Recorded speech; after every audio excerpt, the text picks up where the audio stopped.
Yesu ashimwe cyane.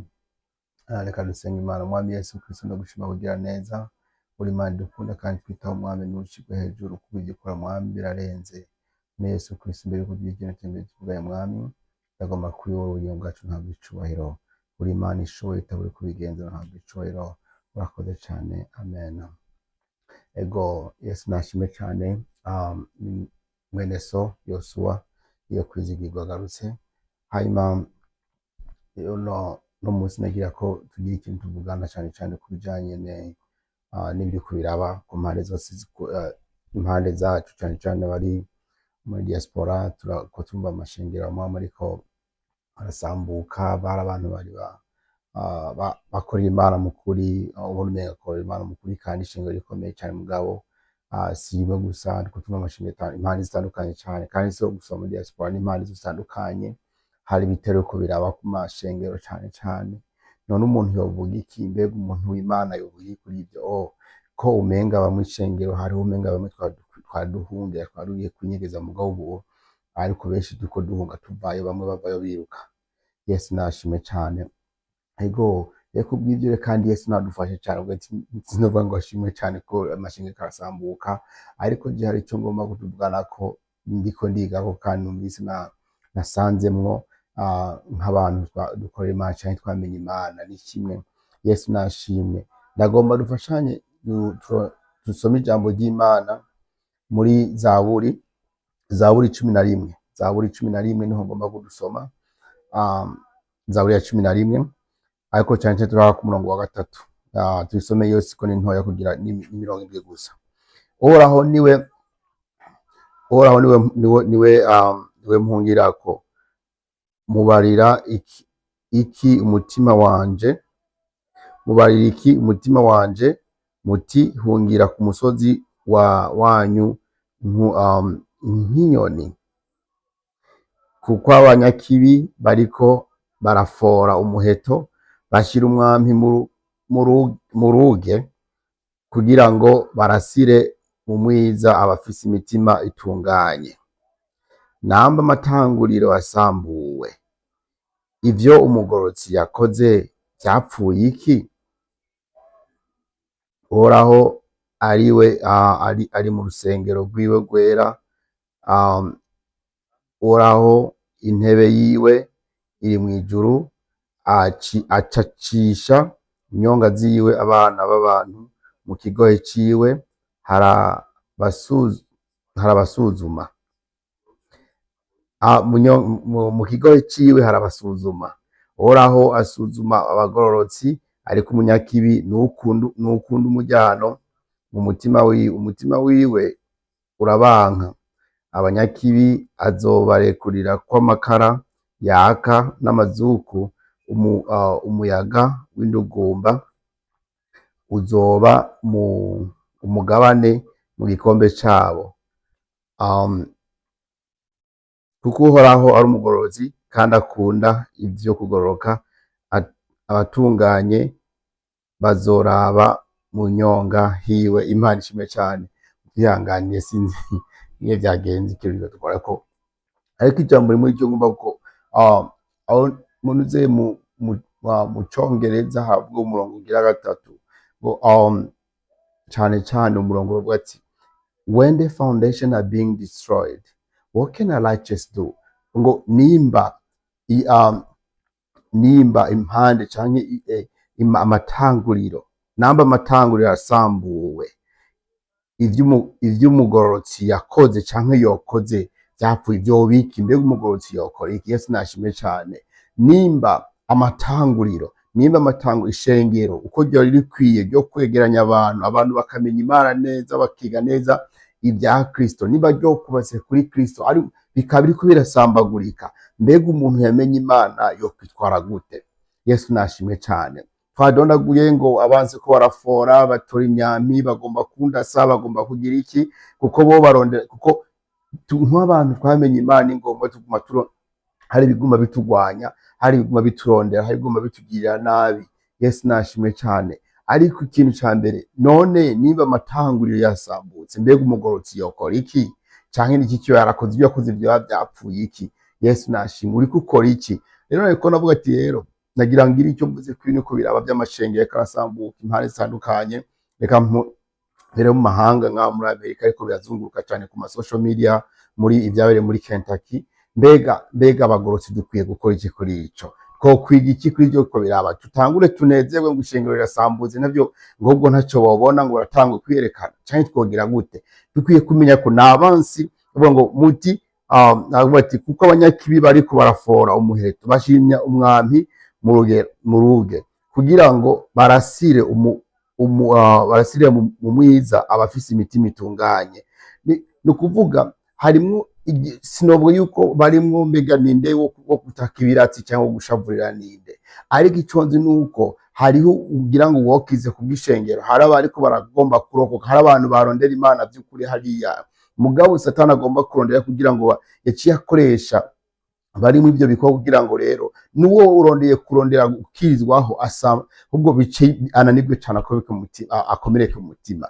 None umuntu yo kwitwara gute mu byo bihari? Rero hari ikintu kimwe dukwiye kumenya, ikintu cyane dukwiye gufata ca mbere dukwiye kumenya kandi gikenewe cyane no kumenya yuko intumbero ya Kristo yatumye aza ku musaraba akemera gupfa ku musaraba ntiyari kugira ngo habo gusuzugwa nko kuraba ku ishengero ry'Imana habe na gatoya, ariko yakumviye ko abantu bagira ubumwe, tubumwe na Kristo, dukorere hamwe, tugiranire urukundo, tugiranire imbabazi, turondere kuja mu ijuru no kumenya Imana neza. Ariko mumenye neza ko n'icyagiye muri rwa mfunduro wa mugani Yesu yatanga rwa mfunduro ngo abariko abantu basinziriye, ngiyo wa muntu amaze gusinzira Satani yacaja mu ijoro acateramwo ugwamfu.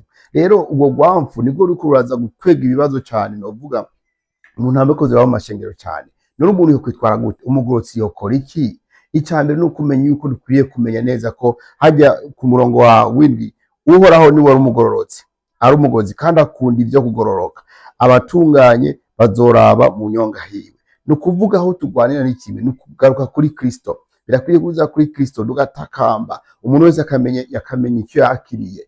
Icambere ari ikintu gikomeye cyane nuko haravumwe umuntu yizigira umuntu. Ndaza abantu benshi turashaka gushira imbere, abantu bamaze kuronka amatiros amatitre akomakomeye bafise ibiti bidasanzwe mu ishengero, ukumva niwe wokurikira. Ariko ndasabye ko dusubira gukurikira ijambo ry'Imana. Mbega ijambo ry'Imana rivuga gute ku bugingo bwanje? Kuko nujya mu pastor riko turakurikira nawe nyararondera kuja mu ijuru ku ruhande rwiwe, natihana ibyaha ngakorera Imana neza, nta kabuza nawe nyazoja mu muriro azonanirwa nk'abandi. Nico tuma dukwiye gusengera abakozi b'Imana, tukamenya ko hora nibazo byinshi cyane kandi nabonye ubwabo, kandi kumenya yuko Imana igira abo yitoranirije bari mu kuri. Yesu nashimwe cyane.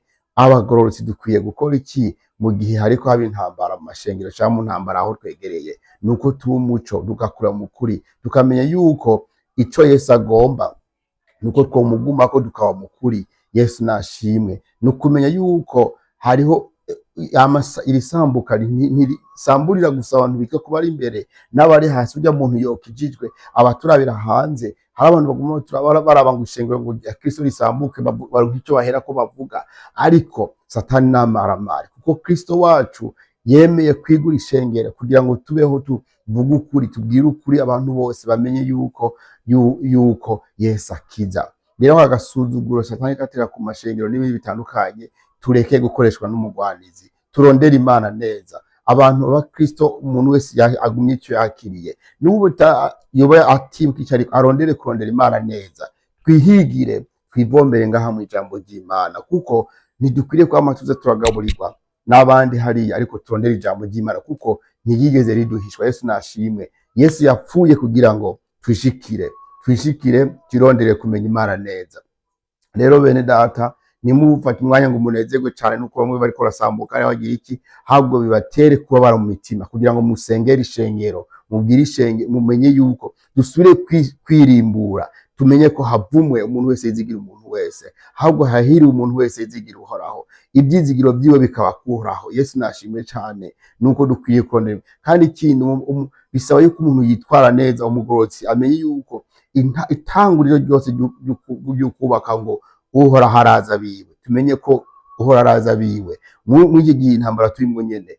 Yesu yoza mbega zo gusanga hehe? Uzonezerwa kuja kuvuga ngo uri kuragwana naka werekana ko uzi kuvuga cyane canke uzosanga uhagaze hehe. Nuko mukwiriye ngo mugume mufise ukwizera, mugume burondera Imana, musanga mudakija ko mutariko umugayo. Tusengera ishengero, kandi ukwiye kumenya yuko intangure canke amatanguriro y'ishengero nakwiye kubakira kuri Kristo. Uhoraho niwe ari umugororotsi kandi akunda abagororotsi. Uhoraho kandi akunda ivyo kugororoka. Abatunganye bazoraba mu nyonga hiwe. Nuko turondera gutungana, ko niho tuzobona mu nyonga hiwe. Nta shengero uzokujana. Ubu amashengero, abantu benshi baramaze guta ishengero, baramaze guta ibikorwa. Kubera iki? Kubera bavuga ati ishengero ryarabakomerekeje.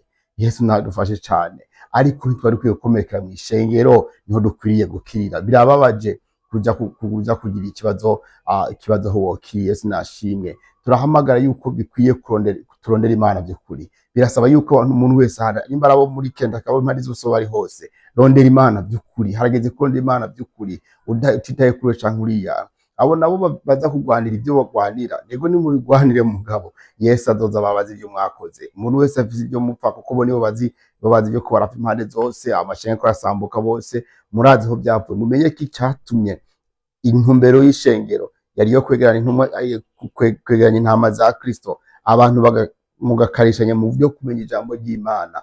Ariko umuntu agiye guta intumbero, nta kabuza umuntu azobona ibara. Tuzobona ibara abagoreka iby'ijambo ry'Imana, abagoreka ukuri, bakaza kuvuga ibyabo bivuye mu mitima yabo, ariko ijambo ry'Imana akagira ibyabo, bazobona ibara. Rero ndabinginze muri uwo mwanya wo gufata umwanya wo kurondera Imana by'ukuri. Twihane, turondera Imana by'ukuri. Nimba amatanguriro yasambutse, mbega umugororotsi akwiriye kubyitwaramo gute? Nimba amatanguriro afise ibibazo, umugororotsi yo kwitwara gute? Nuko yo kwamara maso, akarondera Imana, akirimbura mu mutima, agahagarara kw'izamu yiwe, akarondera kumenya Imana, kuko Uhoraho akunda abatunganye, kandi agakunda no kugororoka. Abatunganye bazoraba mu nyonga hiwe, ariko abanyabyaha ntibazobona mu nyonga hiwe na gatoya. Nibamubona kuzoba arukurira. Itango ryo kubaka ko ni Kristo rirakomeye. Nuko Uhoraho araza. Turondera Imana by'ukuri. Umuntu mwanya bimeze nabi, turondera Imana. Ndabinginze abavuga amajambo menshi muyagabanye cyane, urondere kuvuga ati mbe Mana, ubona nkwiye kubyitwara mu gute. Hanyuma rero kugira ngo uhagarare neza, rondera Imana ku ruhande rw'iwawe. Abagwanira ibiti bigwanire, ariko Kristo naza ntazokubaza ibyo wari ibibanza wari ufise mu ishengero, azokubaza wazanye kukugororoka. Ariko umuntu wese azana ikigeragezo, muzana ikigeragezo, niwe ngo bingana nuko yoshaka igisyo agakorwa mu gisimanyenzi mu ruzi. So sinzi kare byo worondera, ariko turondere kugororoka, ukwezwa no kugororoka, kuko Yesu ari mukuza. Nukuri murakoze cyane. Ni ikimbiro by'iwanje ndio novuga yuko dukwiye kuba maso cyane mu ibi bihe. Ibi niko biraba, birateye ubwoba cyane, ariko dukwiye guhagarara. Ishengero rya Kristo rirahagaze, ntaho rizogenda, ariko ishengero dukwiye kumenya yuko tutoguma tugira ibintu dukwiye kumenya ukuri n'ijambo ry'Imana, kandi Kristo aravugana n'abantu biwe. Mwami Yesu Kristo, ndasenze Mwami ngo zigaye imitima Mwami, iyo bariko baraburiyoja niyo bava. Mwami Yesu, ndifuza Mwami kuduha Mwami ubushobozi, uri inkomezi zo kwama kuri yewe, ngo urahara gitanguro cy'ukubaho yakomeye, ngo araza biwe. Nimba if the foundations are destroyed, what should the righteous do? Tukwiriye guhagarara, we need to call for repentance, and now remember that we need focus. Dukwiriye guhagarara cyane kuri yuko intangurira ari kumenya Uhoraho. Yesu urakoze cyane Mwami. Nagomba Mwami ukizi imitima bariko barasambuka Mwami, abagize bazo mashinga atandukanye Mwami, uziga imitima yabo. N'abandi bo bari biteguye gukizwa, bari bakize ko barasambuka, buzi cyo baje niyo baje Mwami, baremeshe Mwami, ubereke neza yuko Mwami iri amasambuka ariko araba siyo Kristo yasenge, siyo Kristo yapfiriye. Yesu wapfiriye yuko twe dukira ibyaha, ntiwapfuye kugira ngo uze kuzako kwambikana ibara. Nakwingize Mwami Yesu, hari umuntu wese wazanye imboni bikora cyo gusambura, turanse umwasi Satani akaragomba gusambura imiti y'abantu, adusamaze twibagira ibikorwa twarukwiriye gukora. Twari bisi ibikorwa dufise byari byo kurondera Kristo, byari byo kuguhondera ubwo kunyaga Satani, hanyuma agende yishana ikarondera abaza twara. Ariko Mwami Yesu Kristo, uduha ubwenge. Ntidushaka kuma Mwami, dushaka kwemera ngo ibintu bigende yuko byigombeye. Waduhaye ubwenge kugira ngo Mwami tuwukore mu kuri, duhe mwami kugaruka kwijambo, duhe kugaruka kumenya ukuri, duhe kugaruka mwami kumenya ijambo ryawe neza, tube ukuri mwami, tuvuge ijambo ry'Imana ariko mugabo turibemwo, ntituvuge gusa ariko mwami tutari turaho mukuri mwami, tubabarira mwami Yesu, ishimwe n'icubahiro bya bihe byose mwami, uzigame ishengero ryawe uzobukoze. Amen, amen. Yesu nashimwe cyane, murakoze cyane. Ego, Yesu abamugisha.